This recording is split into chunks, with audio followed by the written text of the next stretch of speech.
কেমন আছেন সবাই? আমি আছি চাঁদপুর সদরে। যে পানির অবস্থা দেখেন, রাস্তার উপরে পানি, মানুষের ঘরে বাড়ি সব জায়গায় পানি। মানুষ খুব কষ্টের ভিতরে আছে। চাঁদপুর সদর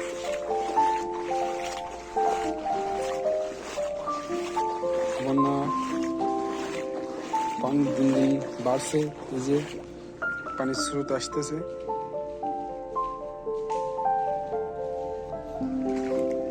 গ্রামের সব জায়গায় পানি, রাস্তাঘাট, বাড়ি ঘরদোর।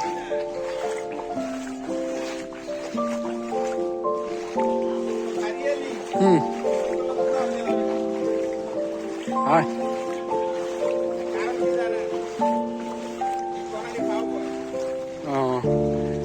ভাই, ফুল রাস্তা কি এমন পানি? বাড়ি ঘরদোরের ভিতরে সব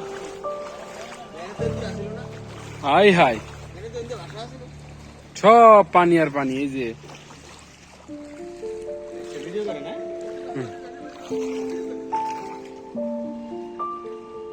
কে এদিকে যে আসলেন, সব জায়গায় পানি। কি অবস্থা দেখেন চাঁদপুর। আমি এই পর্যন্তই।